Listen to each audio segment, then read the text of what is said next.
સુરત શહેરમાં ઓડિશા રાજ્યના ગંજામ જિલ્લાના રાયપોલી ગામમાં પોતાની બહેનનું ખૂન કરીને સુરત ખાતે આવી ગયેલ મર્ડરના ફરાર આરોપીને કાપોદ્રા પોલીસે ઝડપી પાડ્યો।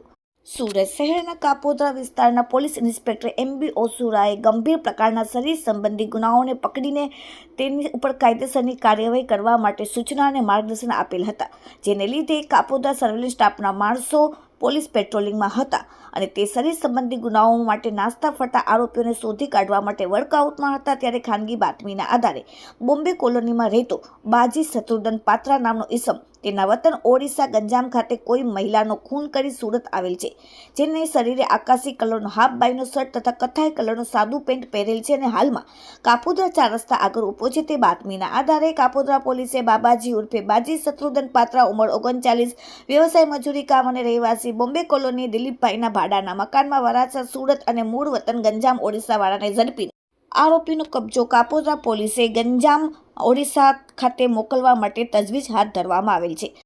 આરોપીનો પારિવારિક ઝઘડો તારીખ 14/1/2024ના રોજ સુરત ખાતેથી પોતાના વતન ઓડિશા ગંજામ તેના ગામ રાયપોલી ખાતે થયેલ, તેથી તે ત્યાં ગયેલ અને તારીખ 15/1/2024ના રોજ રાતના તેની બહેન લક્ષ્મીબેનના ઘરે છુપાઈને ટેરેસ ઉપર સૂઈ ગયેલ। બીજા દિવસે સવારે આશરે 4:30 વાગે તેની બહેન લક્ષ્મી સવારની પ્રાર્થના કરવા માટે ટેરેસ પર આવેલ, તે વખતે પોતાની બહેન લક્ષ્મીને માથા પર પથ્થરથી હુમલો કર્યો અને તેને અનેકવાર છરી મારીને તેનું ગળું કાપી મારી નાખી અને પોતાના વતનથી ફરી પાછું સુરત આવી ગયેલ હોવાની હકીકત જણાવેલ છે। હાલમાં પોલીસે આરોપીને પકડીને તેને ગંજામ ઓડિશા ખાતે મોકલવાની તજવીજ હાથ ધરી। Bureau report, daily India TV, Surat.